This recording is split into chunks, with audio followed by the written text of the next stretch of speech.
Trading की दुनिया में एक ऐसा इंडिकेटर है जिसके बारे में हर बिगिनर को लगता है कि वो समझ चुका है। लेकिन सच ये है कि जो चीज सबसे सिंपल दिखती है उसी के अंदर सबसे ज्यादा गहराई छुपी होती है। लोग कहते हैं आरएसआई 70 के ऊपर गया मतलब ओवरबॉट, नीचे आ जाएगा। लेकिन अगर ये इतना आसान होता तो हर ट्रेडर करोड़पति होता। आज की वीडियो सिर्फ एक एक्सप्लेनेशन नहीं है। आज की ये वीडियो आरएसआई की एक मास्टर क्लास है। आप इसे आरएसआई का पूरा निचोड़, पूरा सार समझ सकते हैं। इस वीडियो के बाद आपको इंटरनेट पर आरएसआई पर और कोई वीडियो देखने की जरूरत नहीं पड़ेगी, क्योंकि मैं वो सारी बातें बताऊंगा जो लोग या तो जानते नहीं या जानकर भी बताते नहीं। और हां, आरएसआई जितना छोटा दिखता है उतना छोटा होता नहीं है। यह एक ऐसे इंडिकेटर की तरह है जिसके अंदर हिडन लेयर्स हैं जिनसे स्ट्रैटेजीज बन सकती हैं, ट्रेंड्स पकड़े जा सकते हैं और रिवर्सल्स कंफर्म किए जा सकते हैं। तो चलिए चार्ट खोलिए और शुरू करते हैं एक ऐसी जर्नी जिसमें आरएसआई आपके लिए सिर्फ एक इंडिकेटर नहीं रहेगा। ये आपकी मार्केट लैंग्वेज समझने की एक नई लेंस बन जाएगा। अब अस्यूम कीजिए कि आपके सामने चार्ट खुला हुआ है। हम इंडिकेटर सेक्शन में जाते हैं, आरएसआई लिखते हैं और नीचे एक साफ सा लाइन वाला इंडिकेटर खुल जाता है, 0 से 100 के बीच मूव करता हुआ। लेकिन असली बात शुरू होती है यहां से। आरएसआई का full form relative strength index. ये इंडिकेटर 1978 में एक मैकेनिकल इंजीनियर जे वेल्स वाइल्डर ने बनाया था। और ये वही इंसान हैं जिन्होंने एडीएक्स और पाराबोलाइक एसएआर भी बनाए। मतलब ये आदमी टेक्निकल इंडिकेटर्स की दुनिया के आइंस्टीन हैं। आरएसआई क्यों बनाया गया? ताकि आप प्राइस की स्ट्रेंथ समझ सकें। मतलब पिछले कुछ कैंडल्स में बायर स्ट्रॉन्गर थे या सेलर स्ट्रॉन्गर थे, और आरएसआई कभी भी 0 से नीचे या 100 से ऊपर नहीं जाता। यही वजह है कि यह सबसे स्टेबल मोमेंटम इंडिकेटर है। अब सुनिए, कैलकुलेशन आपको सीखने की जरूरत नहीं, लेकिन समझना जरूरी है। आरएसआई बेसिकली दो चीजों का एवरेज लेता है। एक, पिछले 14 दिनों की एवरेज गेन। दो, पिछले 14 दिनों की एवरेज लॉस। अगर गेन ज्यादा, लॉस कम, आरएसआई ऊपर जाता है। अगर लॉस ज्यादा, गेन कम, आरएसआई नीचे आता है। बस सिंपल। लेकिन सबसे इंपॉर्टेंट बात, इसे अप्लाई करना नहीं, इसे सही तरह से पढ़ना है। यहीं पर 90% ट्रेडर्स गलती करते हैं। अब यहां से रियल अंडरस्टैंडिंग शुरू होती है। यह लाइन आपको ट्रेंड बताती है।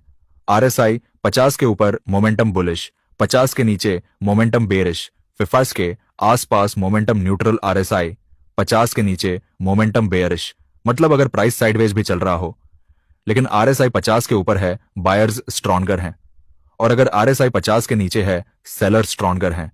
यही वह जगह है जहां मार्केट बर्नर्स को फंसाती है। लोग सोचते हैं आरएसआई 70 के ऊपर मतलब ओवरबॉट अब गिरने वाला है। पर सच क्या है? आरएसआई 70 को क्रॉस करना मतलब स्ट्रेंथ इतनी स्ट्रांग है कि प्राइस और भी ऊपर जा सकता है। आरएसआई 70 के ऊपर जाते ही शॉर्ट कर देना, यह ट्रेडिंग नहीं, गलत फहमी है। ओवरबॉट तब माना जाता है जब आरएसआई 70 से नीचे वापस आए, सिर्फ ऊपर जाने से नहीं। यह फर्क छोटे ट्रेडर्स को हर महीने हजारों रुपए का नुकसान कराता है। यहां भी वही गलती, लोग समझते हैं आरएसआई 30 से नीचे मतलब ओवरसोल्ड, अब बाउंस आएगा। नहीं, ओवरसोल्ड तब होता है जब आरएसआई नीचे जाने के बाद वापस 30 के ऊपर आए। सिर्फ नीचे जाने से नहीं, प्राइस नीचे गिरती है, आरएसआई 30 के नीचे जाता है और लोग अपोजिट डायरेक्शन में ट्रेड ले लेते हैं क्योंकि उन्हें लगता है अब रिवर्स होगा।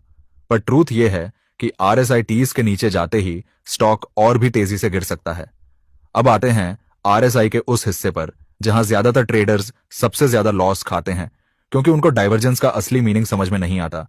स्क्रीन पर चार्ट देखें, प्राइस नीचे जा रहा है, लोअर लोस बना रहा है, लेकिन आरएसआई ऊपर की तरफ हायर लोस बना रहा है। अब यहां एक बिगिनर यह सोचता है कि अरे प्राइस गिर रहा है, बेच दो। लेकिन प्रोफेशनल ट्रेडर्स सिर्फ प्राइस नहीं देखते, वो स्ट्रेंथ देखते हैं, और स्ट्रेंथ आरएसआई बता देता है। अगर आरएसआई ऊपर जा रहा है, इसका मतलब एक चीज साफ है, प्राइस में गिरावट दिख रही है, लेकिन गिरावट की ताकत कम हो रही है। और यह वही पॉइंट होता है जहां स्मार्ट मनी क्वाइटली एंट्री करता है। यही है ट्रू बुलिश डाइवर्जेंस। अब चार्ट के दूसरी तरफ देखिए, प्राइस ऊपर जा रहा है, हायर हाइज बना रहा है, लेकिन आरएसआई नीचे गिर रहा है। मतलब कैंडल्स तो ग्रीन दिख रही हैं, लेकिन अंदर की स्ट्रेंथ खत्म हो रही है। और यही वो जगह है जहां आप सोच रहे होते हो कि अर्रे अब तो ब्रेकआउट आएगा, और वहीं से मार्केट आपको ट्रैप करके उलट जाता है। यही है बेरिश डाइवर्जेंस। ये दो सिग्नल्स अकेले ही आपको हजारों लॉसेस से बचा सकते हैं। बस कंडीशन ये है कि आप इनको सही तरीके से पढ़ें, न कि सिर्फ यूट्यूब के थंबनेल देखकर इंप्लीमेंट कर दें। दुनिया का सबसे कॉमन मिस्टेक है डाइवर्जेंस देखकर तुरंत ट्रेड लेना। आरएसआई डाइवर्जेंस एक सिग्नल है, एंट्री नहीं। आपका काम डाइवर्जेंस देखकर एक्साइटेड होना नहीं है, बल्कि समझना है कि मार्केट के अंदर क्या चल रहा है। डाइवर्जेंस मतलब प्राइस ऑपोजिट जाना शुरू कर सकता है, लेकिन कब शुरू करेगा, किस कैंडल के बाद? क्या स्मार्ट मनी ने कंफर्म किया? क्या वॉल्यूम आया? क्या कोई बुलिश या बेरिश कैंडल पैटर्न क्रिएट हुआ? अगर आप सिर्फ डाइवर्जेंस पर ट्रेड करोगे तो आप उसी जगह एंट्री मारोगे जहां इंस्टीट्यूशंस लोगों को फंसाते हैं। डाइवर्जेंस के बाद कब एंट्री करनी है, यह बात आगे मैं आपको चार्ट पर समझाऊंगा, क्योंकि यहीं पर आपकी पूरी सटीकता बदल सकती है। अब मान लीजिए आपको चार्ट पर बुलिश डाइवर्जेंस दिख गया, perfect, price falling, RSI rising. But इस टाइम आपको सिर्फ डाइवर्जेंस नहीं देखना है, आपको यह देखना है कि क्या मार्केट ने बॉटम पर कोई की कैंडलस्टिक सिग्नल दिया है या नहीं। Hammer, bullish engulfing, tweezer bottom, morning star, कुछ भी। कैंडल आपको यह कंफर्म करवाती है कि अब बायर्स ने कंट्रोल लिया है। विदाउट कैंडल कंफर्मेशन डाइवर्जेंस सिर्फ एक वार्निंग है, एंट्री पॉइंट नहीं। स्क्रीन पर देखिए, आरएसआई नीचे था, डाइवर्जेंस बना, लेकिन जब तक हैमर कैंडल नहीं बनी प्राइस नीचे जाता रहा। हैमर ने कंफर्म कराया कि बायर्स एक्टिव हैं, उसके बाद ही रियल मूव आया। यही डिफरेंस है रिटेल और प्रोफेशनल ट्रेडर में। रिटेल डाइवर्जेंस देखकर एंट्री मारेगा, professional divergence plus candle plus volume को कंबाइन करेगा, और इसी कॉम्बिनेशन से बनती है परफेक्ट एंट्री। अब आते हैं आरएसआई के सबसे पावरफुल और सबसे मिसअंडरस्टूड कॉन्सेप्ट पर, multi time frame strength reading. एक प्रोफेशनल ट्रेडर कभी भी केवल 5 मिनट या 15 मिनट की आरएसआई देखकर ट्रेड नहीं मारता। वो पहले मंथली देखता है ताकि लॉन्ग टर्म ट्रेंड पता चले। मंथली में आरएसआई अगर 50 के ऊपर है तो इसका मतलब होता है index strong long term bullish momentum में है। उसी इंडेक्स को अगर वीकली पर देखें और वीकली आरएसआई भी 50 से ऊपर है तो इसका मतलब है कि इंटरमीडिएट ट्रेंड भी बुलिश है। अब जब आप अंदर आते हो डेली या इंट्राडे टाइम फ्रेम्स पर, तो आपकी एक्यूरेसी अपने आप बढ़ जाती है, क्योंकि आप उस स्टॉक में ट्रेड कर रहे हो जो लॉन्ग टर्म स्ट्रांग है, और आप सिर्फ छोटे टाइम फ्रेम्स पर डाइप ढूंढ रहे हो। एक चीज हमेशा याद रखना, जितने ज्यादा टाइम फ्रेम्स बुलिश हों, आपके इंट्राडे या स्विंग ट्रेड की एक्यूरेसी उतनी ही ज्यादा होती है। अब एक एग्जांपल लेते हैं। इमेजिन करो कि किसी स्टॉक का मंथली आरएसआई 70 के ऊपर है, मतलब बहुत strong long term trend. Weekly RSI भी 60 से 70 के बीच चल रहा है, मोमेंटम अभी भी स्ट्रांग। डेली में आरएसआई 40 से 50 पर डाइपी दे रहा है, मतलब टेम्परेरी पुलबैक। अब इंट्राडे चार्ट पर आरएसआई ओवरसोल्ड आएगा, मतलब यहां स्मार्ट एंट्री है। आप देख रहे हो, मंथली और वीकली ट्रेंड आपको डायरेक्शन देते हैं, डेली आपको पुलबैक देता है और इंट्राडे आपको एंट्री देता है। रिटेल ट्रेडर सिर्फ इंट्राडे आरएसआई ओवरसोल्ड देखकर एंट्री मार देता है, फिर लॉस होता है और बोलता है आरएसआई काम नहीं करता। प्रोफेशनल आरएसआई ट्रेंड हायरार्की का वेट करता है और इसी कारण जीतता है। अब आते हैं आरएसआई पैटर्न्स पर। आपने देखा होगा लोग आरएसआई में डबल टॉप और डबल बॉटम दिखाते हैं, लेकिन ज्यादातर लोग इसको गलत जगह ढूंढते हैं।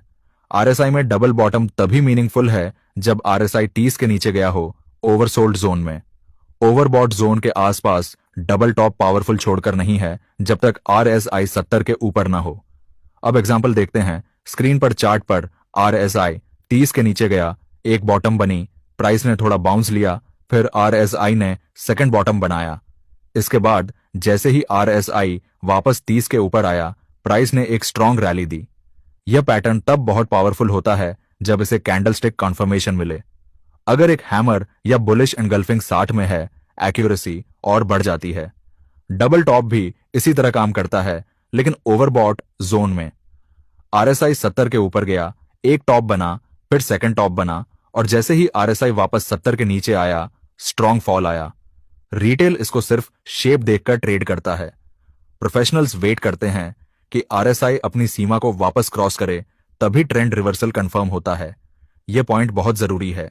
रिटेल मानता है कि आरएसआई 70 के ऊपर गया तो स्टॉक 70 के नीचे आया, ओवरबॉट हो गया। गलत। प्रोफेशनल ट्रेडर्स के लिए आरएसआई 70 के ऊपर जाना पॉजिटिव है, क्योंकि यह स्ट्रांग मोमेंटम का सिग्नल है, not reversal signal. Momentum stocks 70 से ऊपर हफ्तों तक चल सकते हैं।